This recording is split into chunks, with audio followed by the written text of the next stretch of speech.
ప్రజా TV Telugu news.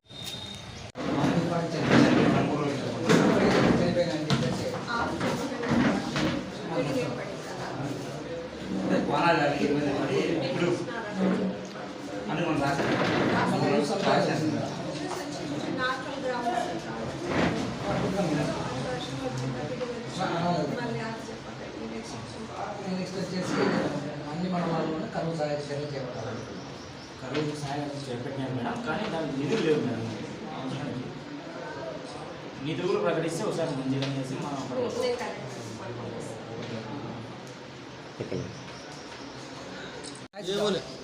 Okay. Comrades, ఈరోజు నార్పల్ మండల కేంద్రం తహసీల్దార్ కార్యాలయం నందు ఒక వినతి పత్రం ఇవ్వడం జరిగింది. నార్పల మండలాన్ని కరువు మండలంగా ప్రకటించడం జరిగింది. మండల వ్యాప్తంగా అన్ని గ్రామాలలో కూడా కరువు సహాయక చర్యలు వెంటనే చేపట్టాలని చెప్పేసి, అలాగే నార్పల మండల కేంద్రంలో మొన్న ఈదురుగాలుల వలన వర్షం వలన ఒక రైతుకు 3 ఆవులు కూడా చనిపోవడం జరిగింది. ఆ రైతును కూడా ఆదుకోవాలని చెప్పేసి మేము ఈరోజు తహసీల్దార్ మేడం గారికి వినతి పత్రం ఇవ్వడం జరిగింది. అలాగే కరువు సహాయక చర్యలు అన్ని గ్రామాలలో కూడా కరువు సహాయక చర్యలు చేపట్టి గ్రామీణ ఉపాధి హామీ పథకానికి ఎక్కువ కూలీ ఇవ్వాలని చెప్పేసి, అక్కడ తాగునీటి సౌకర్యము, మజ్జిగ సౌకర్యం అన్నీ కూడా కల్పించాలని చెప్పేసి ఈరోజు మేము నార్పల మండల కేంద్రం నందు తహసీల్దార్ మేడం గారికి వినతి పత్రం ఇవ్వడం జరిగింది. కాబట్టి ఆంధ్రప్రదేశ్ ప్రభుత్వం వీటన్నిటిని దృష్టిలో పెట్టుకొని ఈ కార్యక్రమాలన్నీ నెరవేర్చాలని కోరుతున్నాం. ఓకే.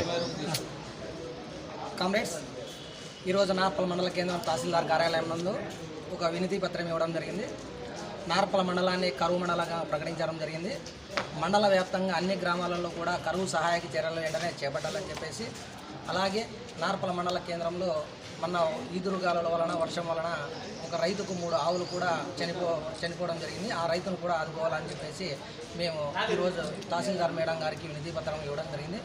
అలాగే కరువు సహాయక చర్యలు అన్ని గ్రామాలలో కూడా కరువు సహాయక చర్యలు చేపట్టి గ్రామీణ ఉపాధి హామీ పథకానికి ఎక్కువ కూలీ ఇవ్వాలని చెప్పేసి, అక్కడ తాగునీటి సౌకర్యము, మజ్జిగ సౌకర్యం అన్నీ కూడా కల్పించాలని చెప్పేసి ఈరోజు మేము నార్పల మండల కేంద్రం నందు తహసీల్దార్ మేడం గారికి వినతి పత్రం ఇవ్వడం జరిగింది.